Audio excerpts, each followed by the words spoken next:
I think it's almost unexcusable to like be in a position where you actually can speak and you actually can like say important things, and you just choose to just like that all up by just doing nothing. Like I think that like if that's what you're gonna do by being an artist, I personally think you should just quit.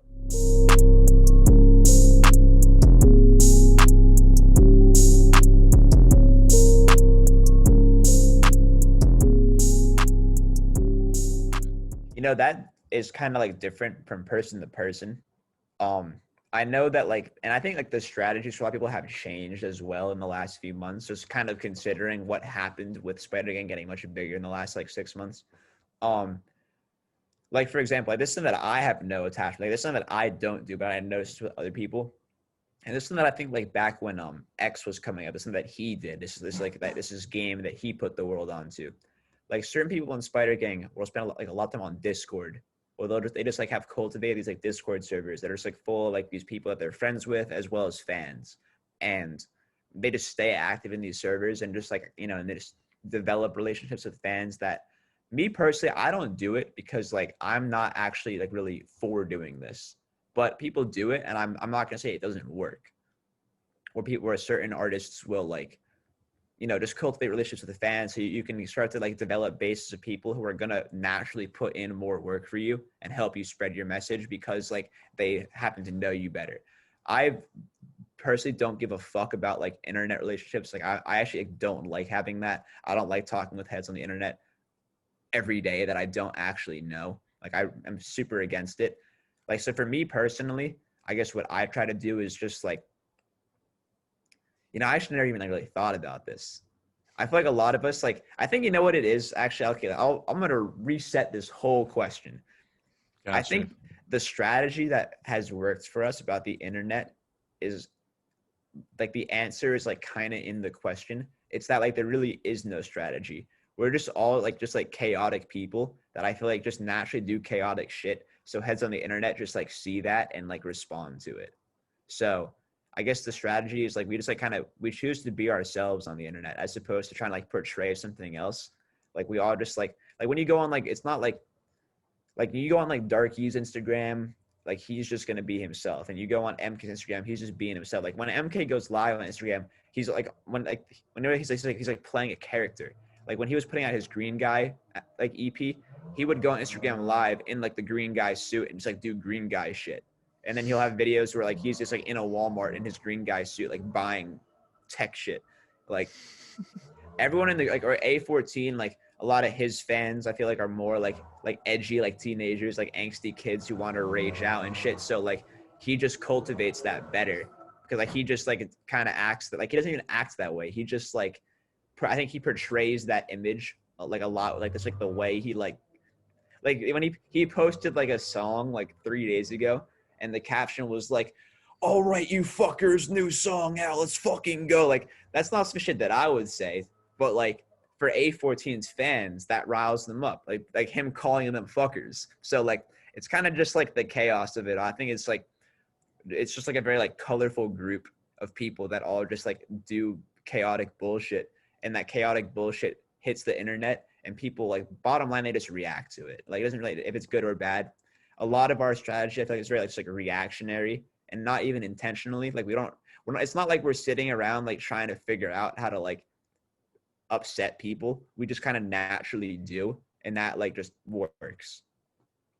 Yeah, it's worked for you all the way until now, and it probably will continue to work for you because you guys just have done it right, and you've cultivated this fan base that immediately just gravitates to everything one of you guys do.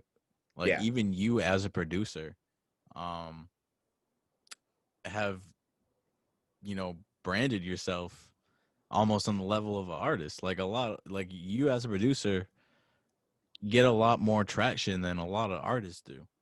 Yeah, I guess for me personally, like to that question, yeah, what I try to do is I think it's not necessarily something I try to do. Something that I notice about a lot of like dichotomy of like the rapper producer thing is that there is like this stereotype that like, and this stereotype honestly like is a lot of time like actually true, where rappers like the extroverted like personality heads who will who are dominating like the alphas who like dominate and like who like the voices you hear, and a lot of producers are just like really quiet, like introverted, like weirdos. And that's like, that is a cliche, but that can be true a lot of the time. And I feel like I just don't really, like, I identify like more as a rapper than a producer. Like I feel like just like me as like a personality, I feel like I'm not the type of person who wants to just like not say anything and just like sit in my computer all day and like just like be like a blank face. Like I like to like take part in like the world and go outside and like just engage in shit. And so I don't know, I feel like that's like, I guess, advice that I would give to producers is like, even if your beats are ass, because this is actually true for a lot of producers, your beats can be absolutely terrible, but like if you just like make a good effort to like be like like if you have a personality does go farther than musical skill. Yeah, in the social media age, most definitely. And even, I mean, I'm not even gonna say in just the social media age. Just You period, probably. Yeah. period. You look back throughout, you know what I mean, history. It's entertainment at the end of the day as well. You're Yeah, able, like a lot of producers, like there are like in like the list, like the classically like listed like best producers ever, like all those people that you see on that list, like Jay Dilla and like Madlib and like Kanye, like those are all people that like you can go and you can hear them speak. Like they're not just like heads that you like you've never heard speak before. Like just like, and I think that's something I noticed. People, and this isn't even about producers, but I think there's like a lot of people in music are just like afraid to speak. Like heads are actually just like literally afraid to like use their voice. Like they're afraid like that like they're gonna get like made fun of or some shit. And it's like you have to just embrace that. This thing that Darky mentioned, like back when you can't really hear a lot of this shit anymore. And when I first met Darky, this was like right towards the end of that. So you can kind of hear it on like some of his earliest music he currently has out. But like back when he put out like his Kill Yourself EP or that album, the voice that he's using on that album sounds a bit more low than like the voice that he raps in nowadays. It's more like high pitched and it's like, you know, like cartoon Darky. And his actual voice in real life is more kind of like high pitched like that sometimes. But so he went on something that like, but when he was like first starting out, he was like afraid like his high pitched voice was like a bad voice that like would get made fun of and like wouldn't like it just wouldn't sound good. So he tried to like tone down his voice when he would rap. But like then he just like he realized that he's like, wait a minute, my personality actually like can be like my voice is a part of that. Like me sounding all squeaky and high pitched, like that's actually like way cooler if I just do that and embrace that and run with that, because that's really who I am, than trying to like be something that I'm not. And so I do think that like that's the biggest advice that I could give is just like don't be afraid to just like be you. And that sounds like some like cliche shit. That's really what it is. Like people really are like afraid to just like be them. Like and that ties back into like the copying thing you mentioned about how heads want to like copy other people's music. Like people want to like fit a mold as opposed to like creating a new mold. And creating a new mold is a much harder thing to do, but it's much like, but for so many reasons outside of the music itself, it's a way better thing to do. It's better for business. It's better for your own mental health. It's just better like for your life. Like I think that most artists that take the risk and make their own mold and do that successfully are going to have more success than artists that come up off someone else's work and make and get successful. Like there's gonna be somebody who's gonna like be up for a year or two off like shit someone else did. But if you just come up off what you did and off you're just gonna be up for as long as you want.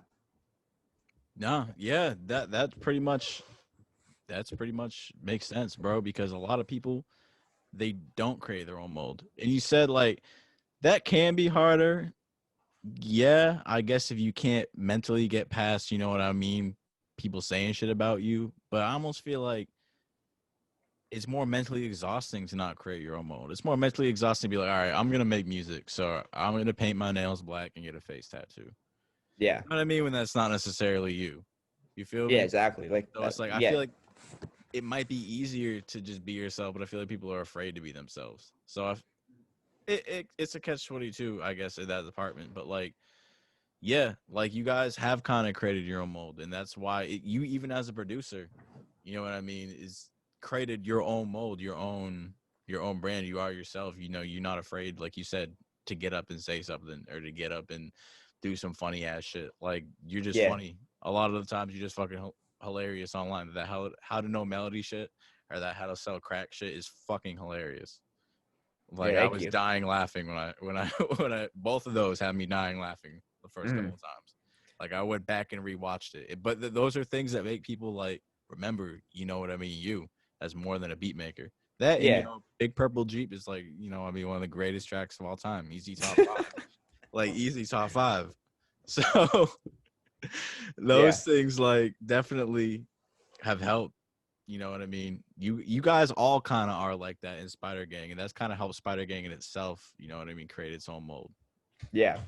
No, and I was gonna say like and this is a hard pill to swallow for a lot of people, but I genuinely do believe this. If you are afraid of making your mold, if you're afraid of losing shit in your life because of music, you should not do music. You should quit. Like there's an artist named Izzy, who's a guy that I know from New York, who's a hella good artist that you should check out. IZE. Um, and one time Izzy said, like, if you're not willing to die for this shit, you shouldn't do it. And that when I first heard that, I thought that might have been like a bit extreme, but I've thought about it more and I actually believe that. Like I'm totally about that. If you're not willing to literally die for this shit, you just shouldn't do it. Yeah, like too many people aren't willing to go the extra step or make themselves uncomfortable. Too many Yeah. people want to be comfortable, like, you know what I mean? They need to have, you know what I mean, the nicest crib, the best car type shit. You know what I mean? But they're not willing to take the shitty car, you know what I mean? Not live in the best place, you know what I mean? Make themselves uncomfortable, couch surf, do Yeah. all those things that kind of build fucking character, how to give you a fucking backstory, and fucking taking that extra step. Too many Yeah. people won't take opportunities or don't put themselves out there because they're afraid to make themselves uncomfortable. Yeah. And also like something that people don't think about, and this is also very true to that point. When you get more up and you start making money and you start getting more famous and start getting more shit out of this, that does not mean it gets easier. In fact, it might even get harder. Like the more you go up, the more that people are looking at you, the more pressure that's on you, the more you have to actually become really rock solid in what you're doing. So like don't take the risk. Like you don't want to be that guy that like isn't really actually about this shit and then just like accidentally blows up and then you're just like, well shit, now I can't just like dissociate and like my life's forever going to be like changed. Like you have to like that's also part of the game. Like you have to understand like this shit, it's not just like, oh, I'm about it. It's not like you just get a hit song and like and then you can just retire after that if you want, but like most heads don't want to do that. So you have to keep in mind like this is not just some game that you can just kind of fuck around in and play. Like once you have eyes on you, like shit does get more serious. Like shit does get more crazy. You have to be more careful, Yeah. more like tactile with it. You have to just be more on your shit. So like don't even bother doing this shit if you just want to fuck around and have painted nails and a face tat when you're not that person. Like don't be that guy. Yeah, do not be that guy because in like 20 years you're gonna be like, yo, what the fuck was I doing? Yeah, and it's what happens when you go on like an interview or some shit and like you just literally like fucking can't that's something that I noticed about so many people. I'm not even gonna like name names because it's just like so fucking common. Like I don't even have to. Like how many interviews have you seen with rappers or producers that are just so fucking dry that have nothing going on? Like, how many artists do you see that have nothing to say? There's nothing to say, Have bro. nothing to say. Like, Like just dry as fuck, you bro. don't want to be that guy. Like I feel like that's just like a position that like you just don't want to be in. Like as like if you actually are like trying to be an artist, then you're probably not gonna be that guy. But I feel like I think it's almost unexcusable to like be in a position where you actually can speak and you actually can like say important things and you just choose to just like fuck that all up by just doing nothing. Like I think that like if that's what you're gonna do by being an artist, I personally think you should just quit. Yeah, you don't think people use that influence properly? No, like, I feel like being like choosing to like if you decide to like if you decide to do this shit and you become lucky to like and you get up and like you start like having like power and influence, I do believe like morally you're obligated to do the right things with that. Like I do think that like and the right things that it's not necessarily like a good and evil thing, but it's like you don't have to say you don't have to say certain things. Like I don't care about what someone's opinions are, but like I do think if you have that position where like you actually have shit going on that you can like make a difference in the world, whatever that is for you, you should and you like have to do it. Because like what's the point of the shit otherwise? Like I do think the shit does matter. Like I think that like and especially like it's considered too like there's kids like, and this is an issue that I don't have just with rap, but I feel like with just like a lot of shit in the world right now, is that I feel like a lot of I feel like as like a fucking species, we've like allowed depraved behavior to become acceptable. Like there's so many things that I feel like are bad for like the children to see. Like I feel like kids nowadays, and this is not, like I said, this is not just because of rap. It's because of a lot of shit. Kids nowadays think that like doing drugs and like being like just like hella like just like sexual all the time, and just like I know like there's like kids I know who are like 10 years old who like have jewels and are just like fucking and shit. It's like when I was 10 years old, I was watching Star Wars. Like I didn't know Yeah. what that shit was. Like I was so like against that shit. Like because I think because like like how information travels now, like it's become acceptable and almost like allowed for young people to just like do depraved shit. And I feel like if you become someone who's up that just like plays into that, you're just encouraging kids to make bad decisions. And I do think like that's the most important part about being an artist, is being a good role model. Like no matter what you're doing, no matter what your stances are about politics or religion or whatever, I don't care about that. But just make sure like if you do have the spotlight on you, do the best you can to just like not fuck shit up for other people. Yeah, because like a lot of these kids, bro, and I'm like, I'm sure you even gotten messages, um, people who, you know what I mean, you've inspired in life.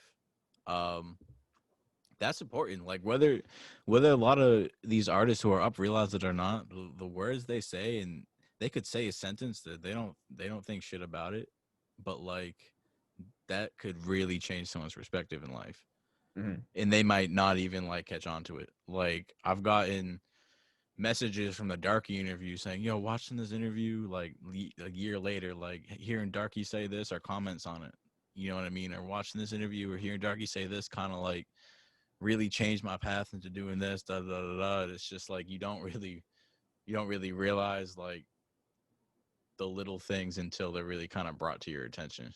I feel Yeah. like it No, like straight up. It's important to like to just have that be like what you do is a good thing for that, because like there are gonna be like you let people speak on shit. And so I feel like with someone like you, it's like you are like a fucking like a conduit for that. So like you're giving people the privilege, like what we're doing right now. This is not some shit that like is just like it, like this is like a luxury, you know, like doing an interview is not just some shit that like just you that everyone just gets to do every day. So it's like if you have someone wanting to interview you, who wants to speak to you, like I do think as a man, as a woman, whatever, prepare yourself to be able to like actually speak on some shit, and don't just like sit there and like fucking fall asleep and say shit that's just gonna put everyone else to sleep. yeah. Yeah, no, definitely. Because like, bro, there's one interview of it. I'm not even gonna mention his name. Worst interview I ever fucking did. 100% regret doing it. Um, and he I asked all the best questions and shit. Everything was on point, and it was just either yeah, kinda, nah, and I'm not cool with him to this day. His music's going down. It was one of my earliest interviews. Probably, I think it was like in the first 15. But yeah, and just looking back on it, it's just like you just kind of didn't care. You had such a spotlight, and you just really didn't use it for anything. Yeah, you fucked up the bag. Like why you You gotta fuck up the completely bag fucked like it that? up. Yeah. Like not even that you didn't use it for anything positive. You just didn't use it. You Yeah. know what I mean? Like, but fucking yeah, man. So like, what do you? What are some ways you want to kind of use your influence as a producer and Well, as so an artist? what I think that this is something that I think about, and this is something that I think for me and in my life really helped me out to a degree that I can't even like really state. Like I can't even like really fully like put in words how much this changed my life.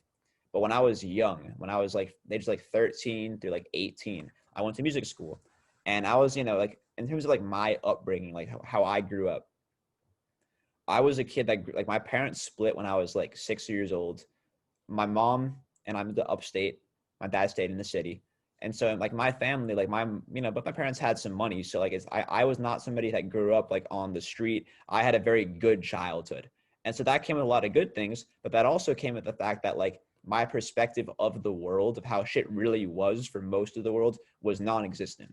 Like I grew up in a small 4,000 person town where most people around did pretty decently well. There was no crime. There was no like bad shit happening. It was just like a nice little town in the woods. So I had this guy named Paul Green who moved to my town when I was like 12 years old, and his goal was to open up like a music college. And so in order to do that, he opened up like a school of music. And you know, like the School of Rocks, like those they just like have those all over the country. This guy Paul, he's like the guy who like founded that. He sold the franchise like probably like a decade before I knew him.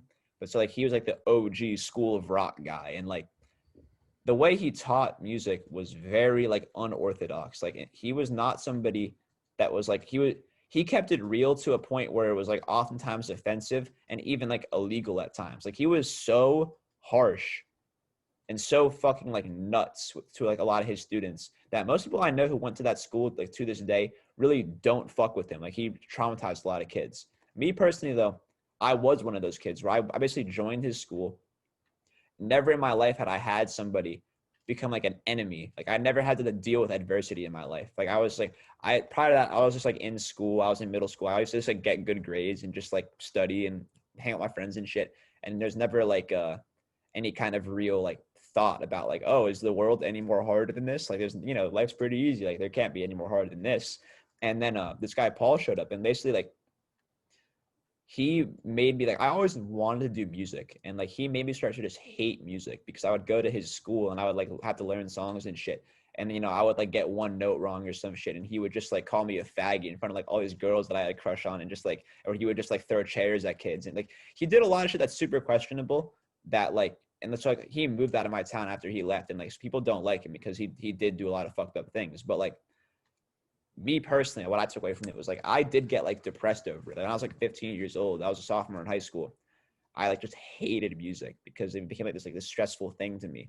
And I had to just like come to the realization that like this man Paul was like making me hate myself. That it wasn't actually about him. It's not like I just like hate music because of him, or it was because like I hated it because like he was just putting in words to me that I wasn't who I wanted to be, and that motivated me to just like start practicing and like taking the shit more seriously to a point where I started to get good, where I didn't get fucked on anymore, and I was able to like, you know, go on into life. And like I feel like, you know, having gone to that school, it gave me a lot of information that like I needed to do what I'm doing now. So a goal of mine is not to be like Paul, and you know, if Paul is watching this, no offense, but like, you know, I'm not trying to be like you, Yeah, but fuck like Paul. like I fuck with Paul. Like, you know, like I'm one of the only students that like from that school that fucks with Paul. Like most kids hate Paul, who I went to school with. I don't have a problem with Paul, but I do think that the way Paul taught did fuck up music for a lot of kids. And I'm not trying to fuck up music for a lot of kids, but I do want to just like be like, as an adult, I would like to be like a resource where I can just like help kids who are like me, or kids that were worse off or better off than I was. Like my goal, I think, as a producer and as a musician is just like at some point to just like give back to, like, to the children. Like I really do believe like the kids are the future and shit. And I just want to make sure like the work that I do isn't just gonna it's just like for them. It's like just to make I want to be able to just like help out people that were like me, that were like 13 years old and didn't really understand shit about the world. Like I want to just like help out people that could use getting helped out. And I'm not trying to do it in a way where like, you know, I'm breaking kids' mentals down and like just fucking up their whole like self-esteem and shit.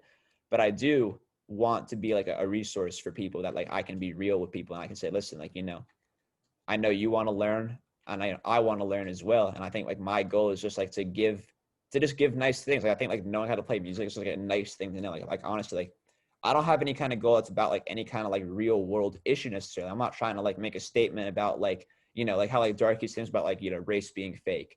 That's like his mission. That's something that I agree in. That's not my mission. Like, you know, and then everyone else has their own mission. Like my mission, I think, is not so much like about like a certain idea. It's more just about like getting to a point where I can just like give the gift of music to people, because the gift of music is a gift that just always keeps on giving.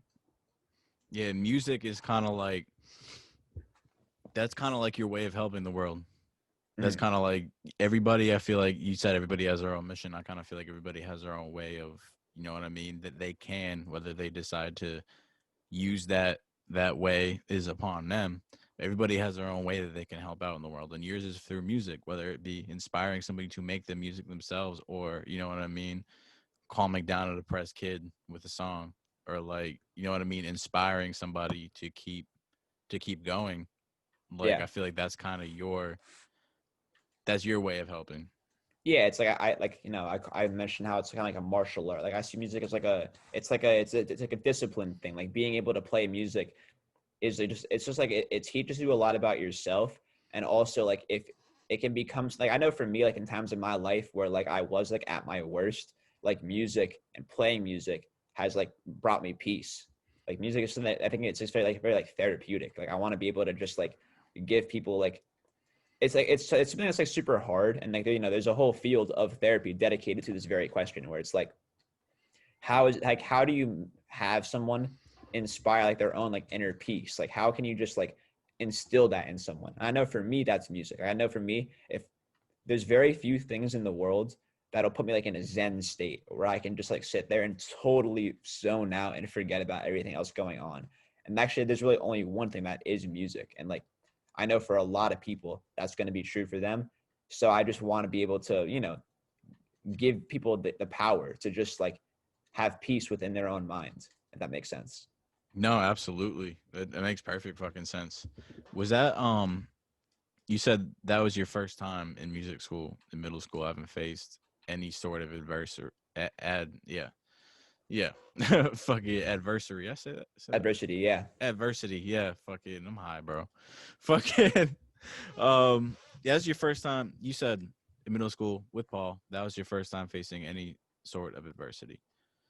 Yeah. Would, growing up in kind of a small town, you said, you know what I mean, you kind of got started to get depressed at 15. Was that cuz you were kind of realizing the world wasn't, you know what I mean, what you really thought? What it was and I guess this I have to go back and explain some more about how like the way that Paul taught for me. The way that Paul was about like I think he's a very smart guy, and I think that like there's a few students that he had, and I was like one of them that I feel like I always knew like he saw something in me, and like he would take like the extra mile to like go really hard on me because of that. So I became depressed because before I was even in music school, I always wanted to be like a musician. Like I wanted to be Eddie Van Halen. Like honestly, like when I was like 3 years old, I was listening to Eruption and being like, oh, I want to do that.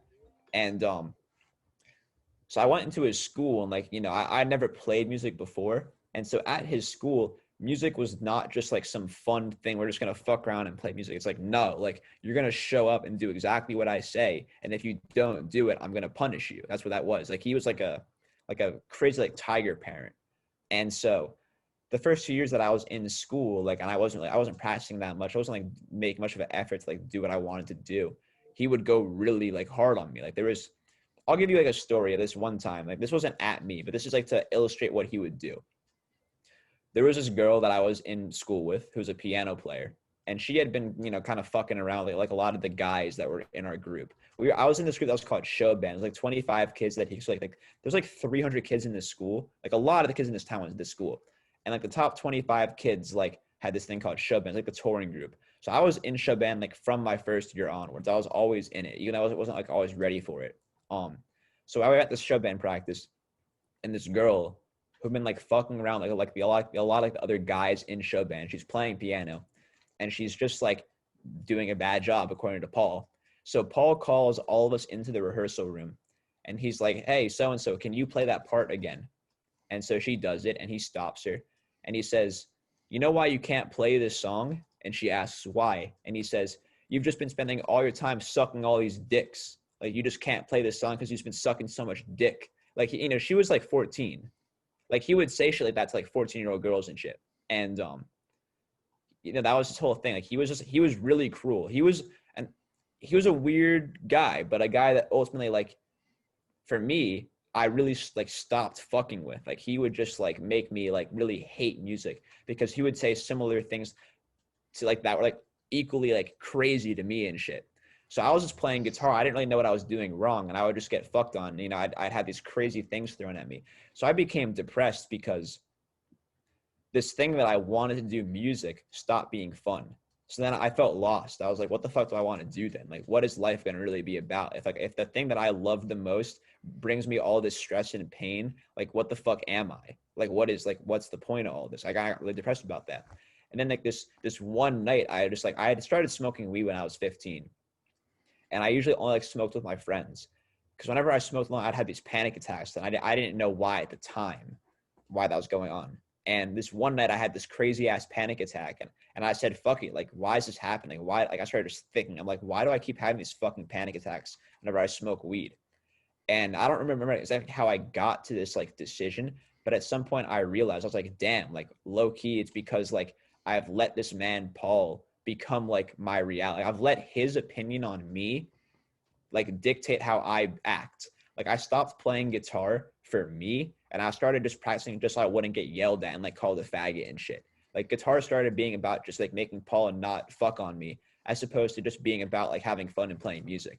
And I had that realization, and my whole attitude changed. And I started going to rehearsals, like, and I stopped giving a fuck. Like, Paul's just like, he was like this like really big fat dude, like shit, like he like chewed nicotine gum and just like was like disgusting dude. I was like, yeah, like, why is like this big fat nicotine gum chewing person like fucking dictating my opinion about myself? And I stopped giving a fuck. And then like from that day forward, like I noticed, like Paul noticed that I had figured something out, and I started practicing more, and he stopped going after me. And then I had a really good time, and I just kept playing guitar, and I did all these shows, and then just like it was hella lit. And then I just graduated, and I guess like back to your points, like I want to be able to inspire kids. I want to be able to inspire young people to like, become who they want to be.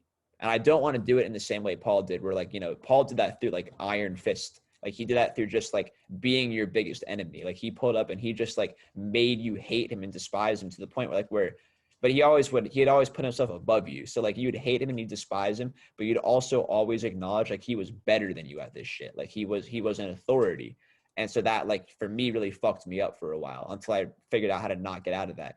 So a lot of people in my hometown to this day hate Paul because they never had that realization. And I was in this school with like 25 kids that I was in this shit for like 5 years with. Like, these like 25 kids that I just like did hundreds of shows with and just like know really well. Like, these are these are the kids, like I was with those kids longer than I've been with Spidergang or anything else. Like, those are like the kids that I've played music with the most in my life. And most of those people, like, to this day, like, hate Paul. Like, they see Paul as like as someone who just ruined like their dreams and ambitions. And I don't know, I can't explain to them like why I feel the way I do. That's how I feel about it. It's like, I just feel like, yeah, he did that for me too, but I just like I snapped out of it at some point, and it's like been good ever since. But yeah, so I want to just be able to like do the same thing Paul did for me, which was like inspire me to like work harder than I ever thought I'd have to work, and how to just like be like more like a man. Like, he taught me how, I feel like he taught me how to be like a man in a lot of ways. He taught me how to just like, stick up for myself, and how to just like, make sure I was prepared for shit. And I want to do that just in a way where it's like not so negative and like harsh and like, ruins kids' lives sometimes. Yeah, you feel like his style was more like scarring than inspiring. Yeah, his style, like, for like, like, I think as like evidence of it, like, I was in this school with like 25 kids that we were in show band with, and and all of us were really into music. But since we've all graduated, I'm the only one who does music full time. Like, and there was kids, and like, and granted, and I will definitely say this too. There were kids that I used to do music with who were way better than me. Like, I was not the best kid in the group, like, not by a long shot. Like, there was kids who were way better guitar than I was, kids who knew way more than I did. But I'm the only one that was able to graduate and make music my job. And I think it's just because like, a lot of people became uninspired to do music because the way Paul is just like, so like, it was so negative for a lot of them. Yeah, and also, being able to, being this technically amazing musician and being able to make good songs people are going to listen to are two completely different things at the same time. Yeah. You know what I mean? You may not have been the best technical musician there, but you were probably one of the most creative minds when it came to making music. So that's where you were able to, prosper. Yeah. So when did you end up moving from this small town over to Brooklyn?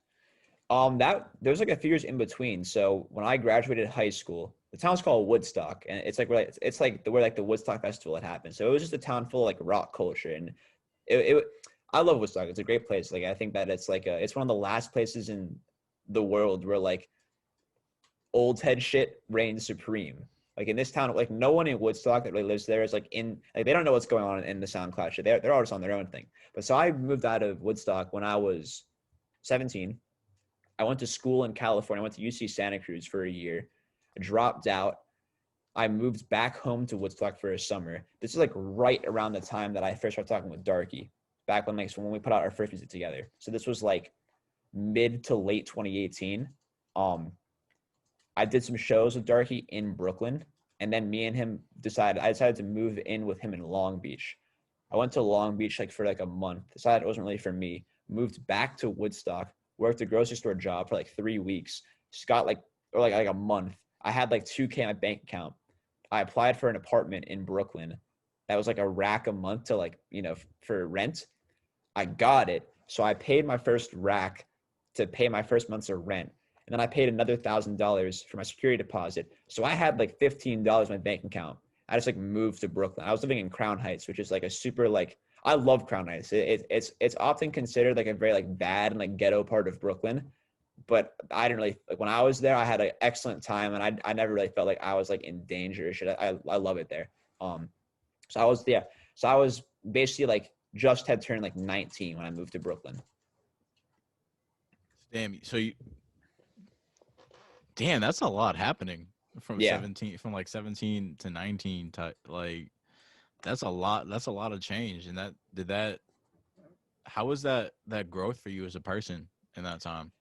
I mean, honestly, like I think that the time in my life that in that period from 17 to 19 that like probably like, did the most for me was when I went to college. Because when I was in Woodstock, like the group of friends that I had, and this is I think also like this was like a huge influence on me as a person. And when I was in Woodstock, I was like the type of person that I was. Like I think that I had like a lot of like bitch tendencies when I was growing. Even like when I had figured out like the guitar shit and had to kind of like gotten over my depression and shit, I still had like a lot of like bitch tendencies. Like I was still like a lot like very afraid of a lot of shit. And when I went to college, I became friends with a bunch of people that I feel like were like not necessarily more mature than I was, but way more ballsy than I was, who were way more about doing fuck shit and like and getting into like debauchery than I was. So that influenced me a lot where I kind of I started getting more comfortable with just like letting loose and becoming more, we're just like a loose individual. And so I think that was probably like the most influential time in that period for me. It's like just like being like when I was on this campus, it was like a big school, like 25,000 students. And I had this group of friends. There's like 4 of us. We were all producers and rappers. And we just became like kind of like infamous around campus for just like causing problems. Like we would do like a lot of things. Like, I have a lot of funny stories. We would just like do like a lot of mischief and cause a lot of problems. And like, so just being around that was like always like, it was good because it made me realize like I thought like a lot of the world was like more serious than it really was. So being on that like kind of made me like loosen up. You know what I mean? You need to Yeah. have that balance of being respectful and being able to let loose. So Yeah, and at that point, like, so I feel like when I was back in college, I was getting to a point where I was too much of an asshole. Like by the end of that year, I was doing a lot of fuck shit, and I was having a lot of fun, and not really. I was being selfish. I wasn't considering other people. But the year prior, I think it's because like my life prior to that, I was always trying to be so respectful and so nice that I was a bitch. And then I went to college and I became an asshole. And then like a year later, I was like, okay, you know what?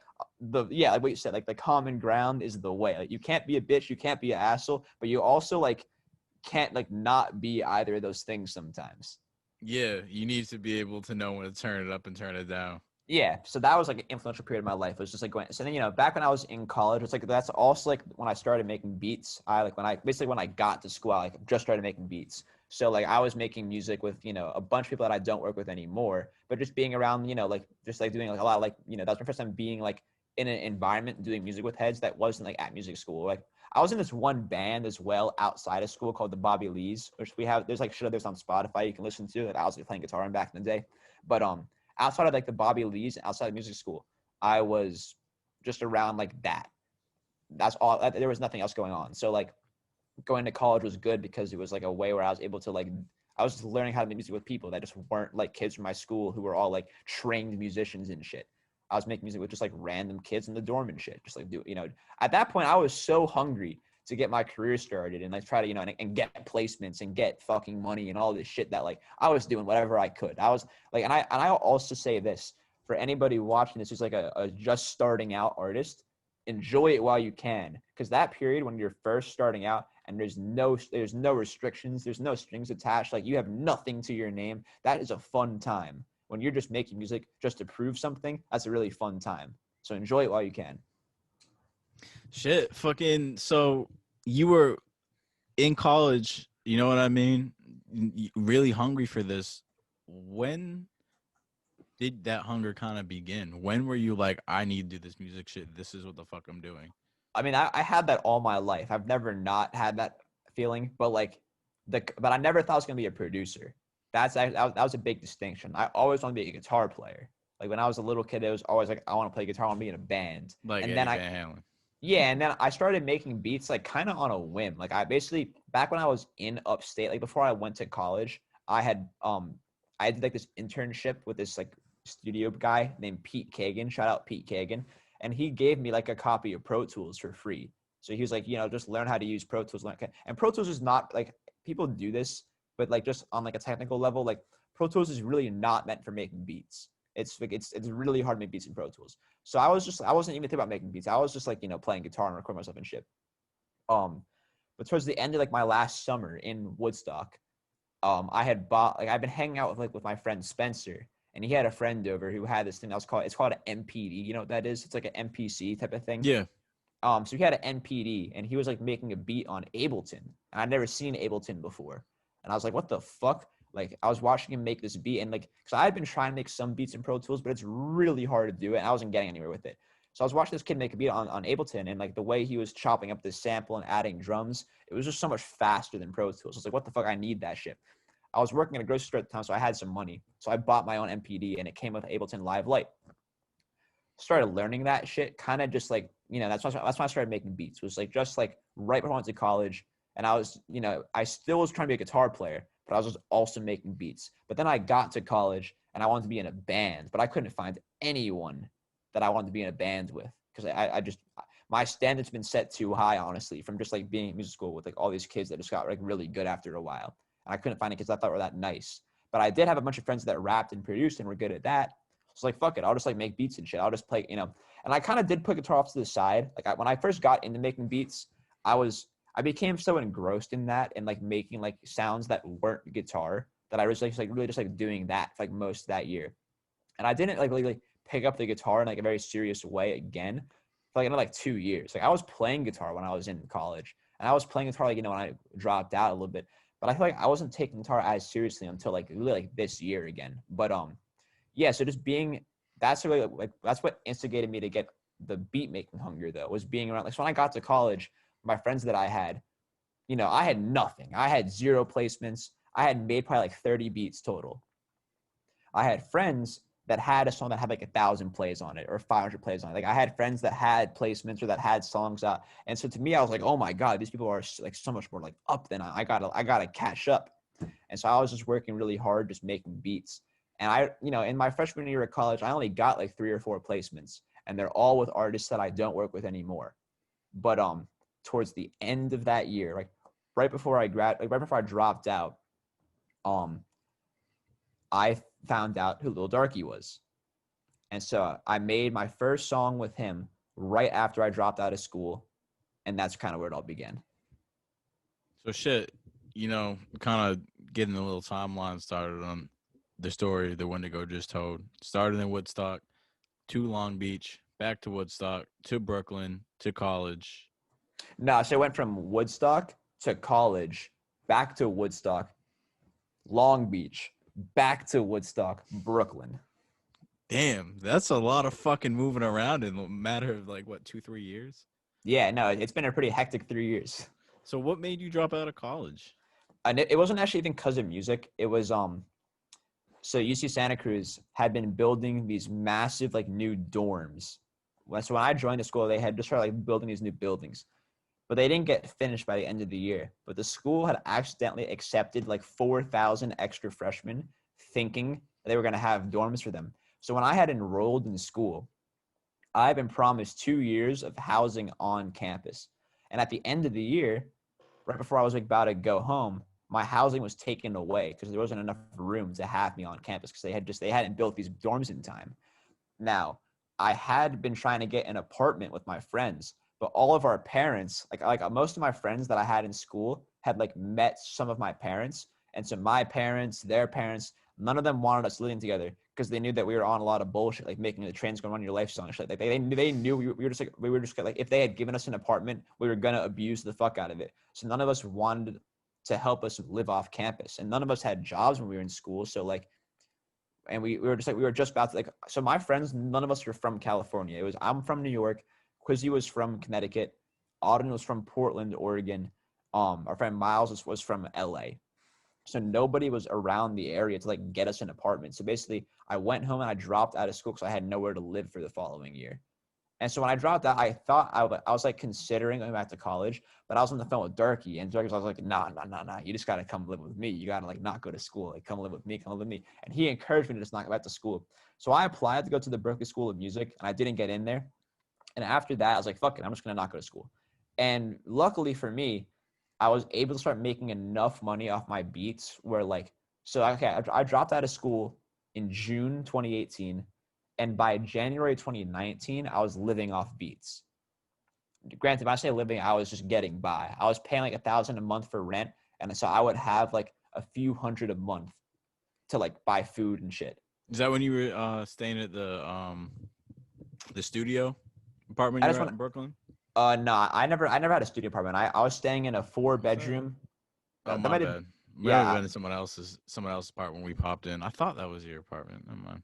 No, I was staying in a four-bedroom apartment in Crown Heights, and I had three roommates, and we all had our own rooms. It was actually this was like kind of like the trade-off. The neighborhood was considered the hood, and Crown Heights for sure is the hood. I loved the hood, like I fuck with the hood. I loved being there, but still, like I was paying $1,000 a month to basically have like my own room. It was a very small room, but it had a private bathroom in it, and and that was the trade-off for being in the hood, quote unquote. Even though I loved the neighborhood, but so when I got there, I was working as a real estate agent when I moved to Brooklyn for like 4 months, and I did that, and that's how I got by initially. But then after 4 months of that, I was getting by off beats, where I just stopped doing that. That's fucking interesting. You were a real estate agent?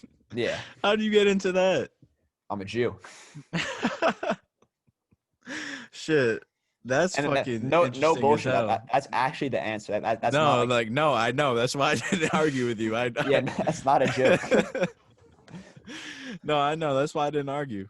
Fucking Yeah, damn, that's fucking interesting as hell. Fucking so January 29, living off beats and like just getting by.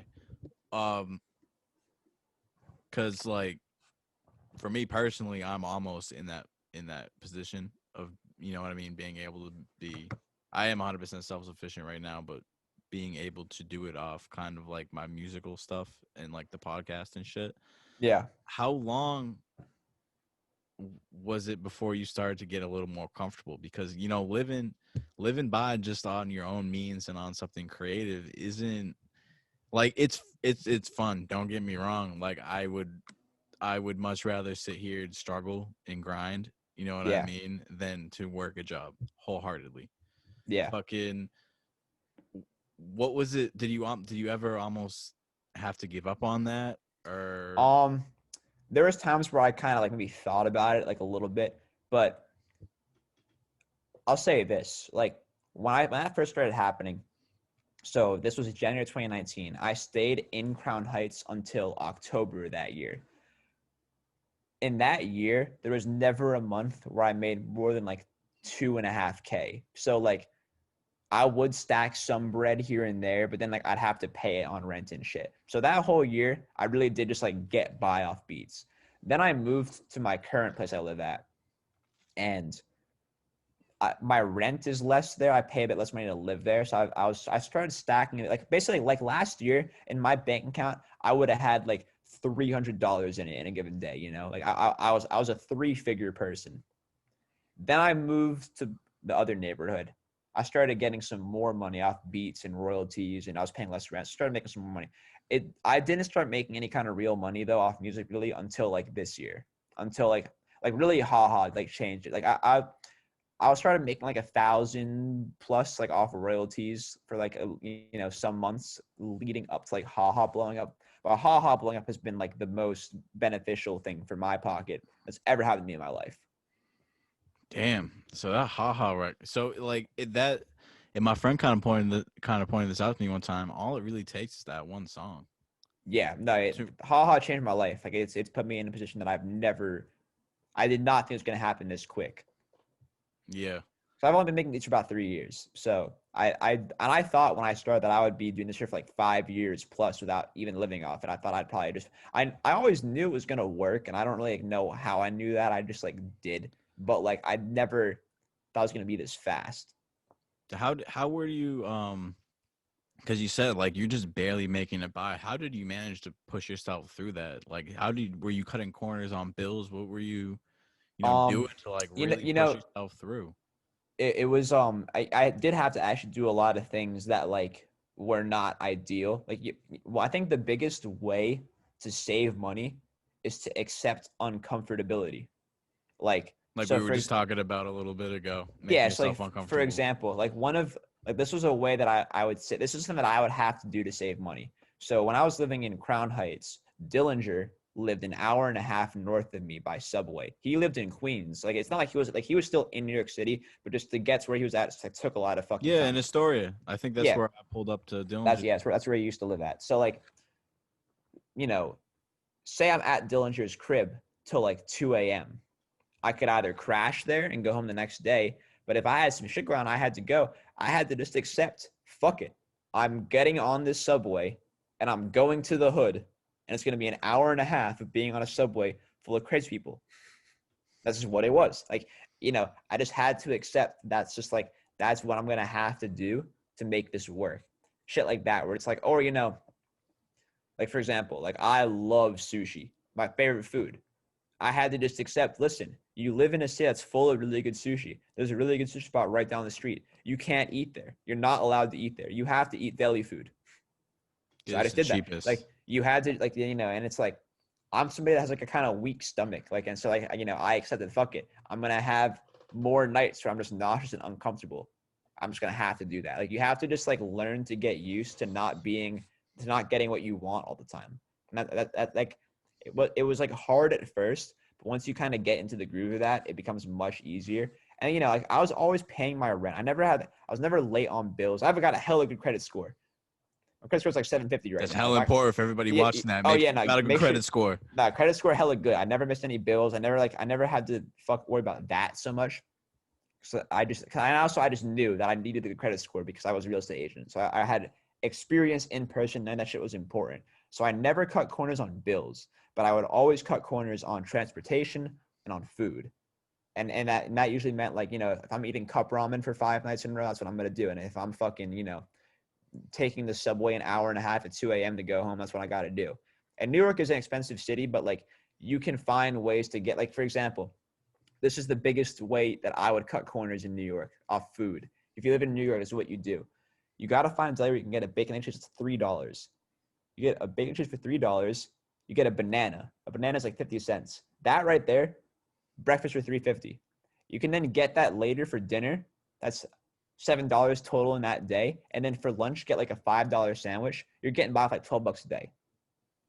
Yeah, New York, for those who are watching are familiar, the cost of living in New York is much more expensive than a lot of the Oh yeah, it's rest of crazy. the Like country. like the room that I was living in was, I'm thinking like the dimensions of it. It was like 7 feet long and like fucking like 5 feet wide. It's a small ass room. And like I had enough room. I had my mattress on the floor, and then I had like a little stool. And that was just my room. And And that was $1,000 a month. that's like what goes back to us talking about making yourself uncomfortable when people are afraid to do that. I feel like the people who are most willing to grind it out, cut all the corners and be like, I'm doing this at all costs, are the ones who are gonna kind of have the most success with it. And again, Yeah. everybody's way into the industry is different. You could, what I mean, be the exact opposite. You could be well off your whole life, some kid, and just make a hit song and then be on, and then be able to keep that going. Everybody's Yeah. path is different, but for the majority of us, you're gonna have to make yourself uncomfortable, and you're gonna have to grind that shit out. And Yeah, and it's always worth it. It's always worth it. Like, and because like I said, there was like maybe a few times just like maybe I should get a job, but those thoughts never lingered for that long. I'd think that for like 10 minutes, be like, fuck it. Like it's worth it. it's definitely worth. So as a producer, a coming up producer, and we don't have to talk exact numbers on money or whatever, because money's not really everything. Yeah. But what was more valuable coming up as a producer, beat sales or royalties? Like what was more valuable asset for Well, you? for a long time it was beat sales because royalties. I was not making any money off of royalties for most of my career. Like back when and in fact we in Spider Gang, it was even kind of set up where it's like there was a time where like me making the money like right now in Spider Gang, nobody like really has like a job, it's like a real job anymore. We're all kind of like doing our thing now. Um, so, but that's a new thing though. That's very new. So like last year, 2 years ago, I was one of the only people like back when I had made my money off beat sales where I was like living off it. I was one of the only people that was like doing that where I was making enough money off like my music to get by. Um, so basically like back then, beat sales was everything. So back then, like, for example, like for Darky to get by, he had to get money off of royalties. So me and him decided because I had a beat sales store that I wouldn't actually get royalties for our earliest songs because he needed that more than I did. So like that's also where we cut corners. Like, if you have your people that you're working with, figure out ways where heads can make money off of one thing to kind of get their shit together if you yourself already has things together. Because you don't want to, let's say, take money out of someone's pocket that you don't need as much as them. Yeah. So that So was kind of a compromise you guys had to make.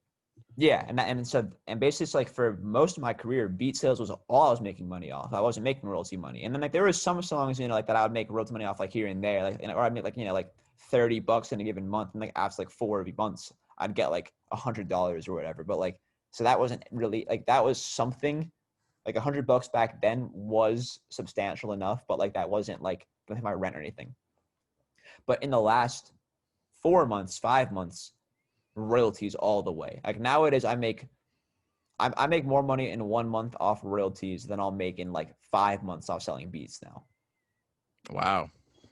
Yeah, that's definitely a substantial jump, and I could see how like that would kind of push you into mostly just wanting to stick with working with Spider Gang artists. Yeah, and also like I like making money that way better. Making money off royalties as a producer, I find is a much better way to make like when you can get into that position where you can do that, you're gonna spare yourself a lot of bullshit by doing that. Because like when you sell beats, you have to sell beats to people that you don't know. So like things could happen. Like you could have bad interactions. People can piss you off. Like my least favorite thing in the world was selling custom beats. I hate selling custom beats. I hate having to take someone's money and then making a beat that I don't want to make with it. It's like I have to because like you gave me money and shit, but like I'm not like I would get so many requests from kids where it's like, can I have a little peep type beat? So now I have $75 extra, but it's like I don't want to make this fucking beat for you.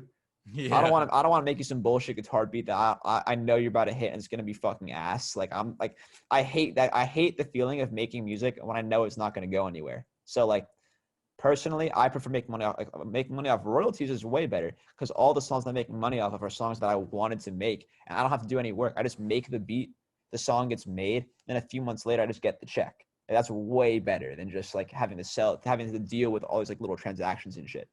And once you get up there and get able to do that, it's a much more sustainable source of income as well. Yeah, like you'll make way more money like off one. And that's the thing. It's like the haha beat, like that haha beat. I made that beat in probably like a 45 minutes or whatever. Like back in I was in Long Beach when I made that beat. I was just sitting at a desk in Dory's apartment. Like that 45 minutes of work has made me more money than not only like every beat I've ever sold prior, but like any job I've ever had. Like I've had jobs where I worked for a whole year and I didn't make as much money off that than I had off 45 minutes of work doing the ha ha beat. That is the beautiful thing about, the business side of being a musician is like you do it like 45 minutes can change your life. Literally. Like and you wouldn't even know it at the time. Like at that time you made that beat, you know what I mean? You didn't know that it was gonna change your life like it did. Yeah. No, and it's like literally like I worked like when I was in high school, I worked every year of high school. Like I was a registered person at a pizza spot. I was a delivery driver. I worked at 2 grocery stores. I did all those jobs like for like a year each.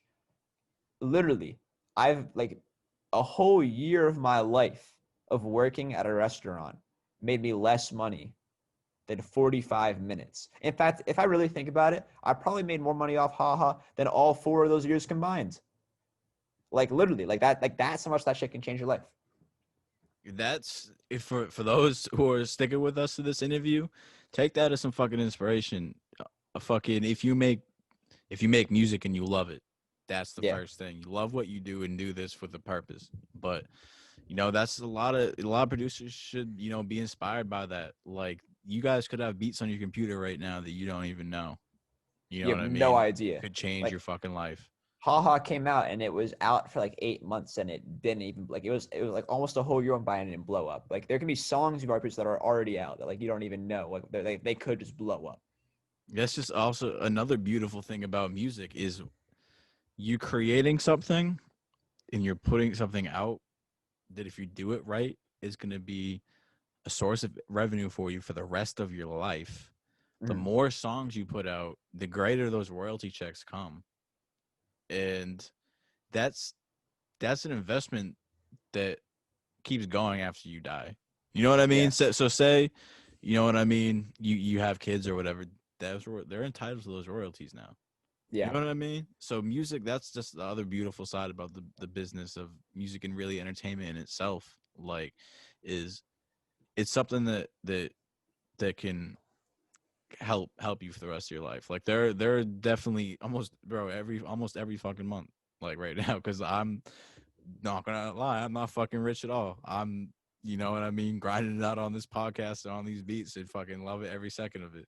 But Yeah. there have been times, bro, where the fucking that song that I did a year and a half ago, 2 years ago, you know what I mean? Looking at those royalty check statements from my distro, I'm like, damn, that song really helped edge me out this month as far as, you know what I mean, making sure I have enough gas money and shit.